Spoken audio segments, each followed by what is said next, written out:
Jacob El-Cohen, bonjour. Bonjour. Donc on vous remercie d'avoir répondu à notre invitation. Donc, vous nous avez donné rendez-vous au centre Georges Pompidou. Oui.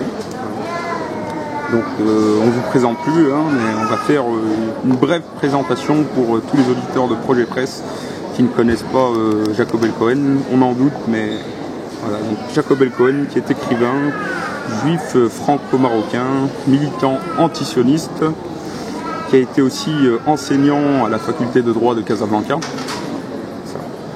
Voilà, donc qui milite beaucoup aussi en faveur de la Palestine. Vous avez pris beaucoup de positions concernant la Palestine. C'est un sujet qui vous tient à cœur, j'ai envie de dire. Tout à fait. Voilà. Vous avez été aussi un soutien pour Dieudonné et Alain Soral. Alors, Monsieur El-Cohen, donc on avait quelques questions à vous poser. Donc, les auditeurs nous ont transmis quelques questions à vous poser. Donc, sur les sujets d'actualité, pardon. Donc, la Syrie. Oui. Ce qu'il en est de la Syrie. Les auditeurs voulaient comprendre et entendre votre analyse sur le sujet. Très bien. Alors, la Syrie était un pays jusqu'à la révolte, enfin jusqu'à ce qui s'est passé il y a 4-5 ans, était un pays qui se trouvait dans la mouvance de la résistance à Israël, allié de l'Iran et du Hezbollah. Et donc c'est un pays à détruire comme l'Irak. Déjà, c'est-à-dire qu'il faut comprendre que dès les années 90, Israël et les États-Unis ont décidé de détruire tous les États-nations arabes qui pouvaient se développer de façon indépendante, autonome, et développer un nationalisme arabe. On n'a pas touché aux États soumis à l'impérialisme, comme l'Arabie Saoudite, la Jordanie, l'Égypte. On n'y a pas touché. On n'y touche pas le Maroc. On n'y touche pas parce que ces pays sont totalement acquis à l'empire. Par contre, des pays comme l'Irak, qui donnait le mauvais exemple, entre guillemets, de l'industrialisation, l'éducation, l'avancement, ont été détruits et divisés en ethnies. Et c'est ce qu'on a voulu faire avec la Syrie. Et c'est ce qu'on a commencé à faire avec la Syrie. Moi, le problème que me pose le régime syrien, pour lequel j'ai pas mal de sympathie pour sa résistance, et le fait que cette résistance a toujours eu des limites. C'est-à-dire depuis 1976, depuis la perte du Golan au profit d'Israël, la Syrie a tout fait qui reconnaît son infériorité militaire, certes. Et donc, le régime syrien a toujours voulu ménager son puissant voisin, c'est-à-dire ne rien faire qui puisse le gêner véritablement. Donc, il laissait Israël, par exemple, détruire des installations militaires en Syrie, il ne bouffait pas. Le Golan était totalement tranquille, donc Israël pouvait se développer tranquillement ce territoire conquis par la force. Et ce que je regrette, c'est que le régime syrien n'ait pas compris, lorsqu'il a commencé à être attaqué et qu'il a vu qu'on allait le détruire comme l'Irak, parce que ce n'était pas une révolution intérieure, ce n'était pas une révolte interne. À la limite, une révolte interne où elle réussit comme en Égypte et en Tunisie, où elle est noyée dans le sang quelques journées ou quelques semaines. Mais là, il y avait des forces qui venaient de l'extérieur, des dizaines de milliers de combattants, financés par l'Arabie Saoudite, par Israël, enfin aidés, etc. Donc là, on parle de Daesh, c'est ça? Non, non. Non, pas spécialement. Je ne connais pas, moi, à la limite, moi, les noms de groupes m'importent peu. D'accord, voilà. Pour moi, ce qui m'importe, c'est quoi? C'est que ce sont des forces, des groupes, des groupes très importants, bien armés, bien financés, qui viennent de l'extérieur et qui ont pour mission de détruire le régime syrien, de détruire la société syrienne. C'est-à-dire, en fait, on ne veut pas que le régime syrien sorte vainqueur, ni que ces groupes armés sortent vainqueurs. Le but de ce conflit, c'est que la Syrie se vide de son sang et qu'au bout de plusieurs années, elle soit détruite et divisée en plusieurs ethnies, en plusieurs groupes qui se combattent. Moi, j'adresse un reproche très important à Bachar el-Assad. Parce que Bachar el-Assad passe pour un grand résistant, etc. Pour moi, c'est un dirigeant arabe, comme les autres. Je vais venir au fond du problème. C'est-à-dire, il est président d'une caste. Tous les régimes arabes sont dirigés par des castes dont le seul objectif est de garder, de maintenir et de développer leurs privilèges acquis, financiers, immobiliers, etc., en Syrie et à l'étranger. Et donc, ce que je reproche à Bachar el-Assad, j'avais écrit un papier qui s'appelle Bachar el-Assad aurait pu devenir le Saladin de l'ère moderne. Lorsqu'il avait compris, au bout de quelques mois, que de toutes les façons, on ne le laissera jamais en paix. C'est-à-dire qu'il y aura toujours des milliers de combattants, appelons-le comme on veut, des combattants, des rebelles, ça n'a pas d'importance, qui viennent de l'étranger, qui sont financés par l'étranger et qui sont chargés de le détruire ou de le combattre. Je regrette qu'il n'ait pas eu cette idée de lancer des dizaines de milliers de missiles sur Tel Aviv et sa région, ce qui aurait eu pour effet de détruire en partie ou en grande partie l'infrastructure sioniste, militaire, parce que l'état-major de l'armée israélienne se trouve à Tel Aviv. C'est tout un quartier. L'infrastructure économique, financière, culturelle, idéologique d'Israël. Ça aurait été un coup terrible porté. Le fait qu'il soit en guerre, et il avait l'opportunité de le faire. L'avantage, c'est que tous les groupes qui le combattaient auraient au minimum, sinon tourné leurs armes contre Israël, au minimum déposé les armes, parce qu'on ne peut pas imaginer des groupes armés qui se disent arabes et musulmans se battre à côté des sionistes contre un autre pays arabe. Ça, c'est impossible. Tous les pays arabes, même l'Arabie saoudite en tête, auraient été obligés de soutenir le régime de Bachar el-Assad contre l'agression sioniste, parce qu'Israël allait répondre par des bombardements massifs, terribles. Mais en même temps, Bachar el-Assad aurait pu lancer son armée de 200 000 ou 300 000 hommes, libérés des combats avec les rebelles, dans des combats, pas de manière, pas ces combats militaires, avec des tanks, etc. Faire de la guérilla. Voilà. Lancer des groupes armés à travers le Golan, à travers Israël. Et ça aurait pu créer un soulèvement en Cisjordanie, à Gaza, etc.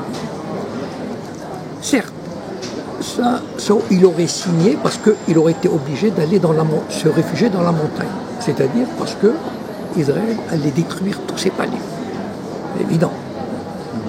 Et c'est probablement peut-être cette crainte qu'il avait retenue. C'est-à-dire, il veut s'accrocher à ce qui lui reste du pouvoir, voilà, ce qui fait son pouvoir. Et malheureusement, pour élargir la réflexion, ce que j'avais écrit à l'époque, c'est que tous les régimes arabes, malheureusement, tous les pays arabes sont dirigés par des castes qui ne sont pas légitimes et dont le seul objectif est d'entretenir et de multiplier leurs privilèges. Ce qui peut arriver aujourd'hui, on voit à peu près, on voit se dessiner, avec l'appui de la Russie et de la Chine, on voit se dessiner le sauvetage du régime de Bachar el-Assad. Très bien. Mais finalement, il va sortir vainqueur, entre guillemets. Bon, son pays est détruit, mais enfin totalement. Il va gouverner sur un pays en ruine, affaibli, divisé, traumatisé. Je ne sais pas, et encore plus soumis au diktat israélien qui le domine militairement. Je trouve qu'il a raté une occasion historique, le monde arabe a raté une occasion historique phénoménale de porter un coup sévère au régime sioniste. Donc qu'il soit destitué au jour d'aujourd'hui ou qu'il reste au pouvoir en place, votre analyse finale c'est de dire que Bachar el-Assad a perdu. Alors Ah oui, mais les auditeurs comprennent bien. Oui, non, même s'il garde le pouvoir, c'est-à-dire même s'il se maintient, probablement, vu comment les choses tournent, il va se maintenir. Mais son armée probablement a perdu au moins la moitié de ses effectifs, son pays est détruit, enfin, toute l'infrastructure. Quand on voit les images, enfin, c'est terrible. Donc, sur quoi il va gouverner? Sur un pays en ruine. Bon, voilà, il va retrouver les oripeaux du pouvoir, enfin, je veux dire l'image du pouvoir. Mais finalement, il sera encore plus affaibli qu'il y a 5 ans, qu'il y a 10 ans. C'est-à-dire vis-à-vis d'Israël, il représentera encore moins une menace, quelle qu'elle soit. Alors comment expliquer le soutien de Vladimir Poutine et de la Chine en voyant que le monde arabe, lui, ne fait rien? Est-ce que vous avez une explication par rapport à ça qui pourrait éclairer C'est-à-dire que Poutine, c'est le réveil de la Russie. C'est-à-dire, Poutine se dit que s'il laisse faire cette fois-ci, c'est tout le Moyen-Orient qui lui échappe. Parce qu'en fait, la Syrie, c'est une guerre, comme il s'est passé au Vietnam, en Corée, etc., ou en Afghanistan. C'est une guerre entre les grandes puissances, par pays interposés. En fait, c'est l'Amérique et la Russie et la Chine qui se font la guerre, mais pas directement. Donc on passe par des intermédiaires. Voilà. On leur fait faire la guerre. Ce sont eux qui vont apporter les gains territoriaux à leur chef. Bon. Pour les États-Unis, ils ont Israël, ils ont l'Arabie Saoudite, etc. Si la Russie a laissé passer une chance extraordinaire en ne bloquant pas l'agression contre la Libye. Et ils s'en sont mordus les doigts. Parce qu'ils auraient pu arrêter l'agression au Conseil de sécurité. Et on les a roulés dans la farine. Aujourd'hui, la réaction de Poutine, elle est très claire. Enfin, d'abord le réveil du nationalisme, etc. Et surtout, il dit, voilà, maintenant c'est fini. C'est-à-dire que j'ai des positions en Syrie, je ne les lâche pas. Donc en fait, c'est la guerre, c'est la confrontation avec l'Amérique qui est en train de se jouer là. Quelle domination, quelle puissance on va avoir. Et donc c'est ça l'implication de la Russie, c'est pas une sympathie particulière pour Assad, c'est que c'est leur seul bloc, point sur lequel ils peuvent s'appuyer. S'ils le lâchent, c'est tout le Moyen-Orient qui leur échappe. Ça, ils peuvent pas se permettre. En tout cas, il y a peut-être un autre dirigeant russe plus faible aurait accepté. Mais Poutine, il se trouve que c'est un homme fort, c'est un homme qui a conscience de ses positions et de ce qu'il faut faire. Il ne craint pas la confrontation. Et donc, il y est allé. Vous pensez que militairement, Poutine aurait pu s'opposer à la force de l'OTAN, à ce monde qui va à l'encontre d'Assad si... Il faut comprendre une chose. Les Américains et les Russes ne se feront jamais directement la guerre. Depuis 1945, il y a eu beaucoup de conflits en Corée, au Vietnam, en Afghanistan, etc., au Moyen-Orient, et les États-Unis, à Cuba, et les États-Unis et l'URSS avant, et aujourd'hui, feront tout pour éviter une confrontation directe. Même en Ukraine. Ils ne peuvent pas entrer en confrontation directe, parce qu'il y a les armes nucléaires derrière. C'est-à-dire, on ne sait jamais comment peut évoluer un conflit direct. Donc, ils ont toujours des intermédiaires pour faire leur guerre. Et donc, Poutine n'a rien à craindre de l'OTAN, c'est-à-dire en termes militaires. Ce n'est pas une confrontation militaire. D'ailleurs, ils peuvent répondre. Et puis, en même temps, ils savent que, malgré la puissance, je pense qu'il y a une supériorité de l'OTAN sur la Russie, en termes de militaire au Moyen-Orient. C'est-à-dire que les États-Unis ont une puissance militaire extraordinaire, c'est-à-dire dans le sens de la mobilisation. Ils ont des porte-avions partout, en Méditerranée, en mer Rouge, etc. Donc militairement parlant, ils sont supérieurs. Ils ont une plus grande présence militaire. Mais ils n'oseront jamais affronter la Russie directement. C'est pas qu'ils n'oseront jamais, ils ne voudront jamais le faire. Parce qu'ils ont toujours évité ce genre de confrontation. Parce que les deux savent que s'il y a une confrontation directe, on ne peut jamais savoir comment ça peut évoluer. C'est-à-dire qu'il y a quelqu'un qui peut se sentir en faiblesse et se dire je vais utiliser une arme atomique tactique, etc. Et donc, on veut éviter à tout prix cette escalade. C'est-à-dire cette confrontation directe qui peut mener à une escalade qu'on ne peut pas maîtriser, dont on ne peut pas maîtriser la suite. Et c'est pour ça que ce n'est pas la question de confrontation, de rapport de force militaire, mais c'est qu'on joue aux échecs, mais avec les autres. Voilà. On avance le pion syrien, on avance le pion ceci et cela.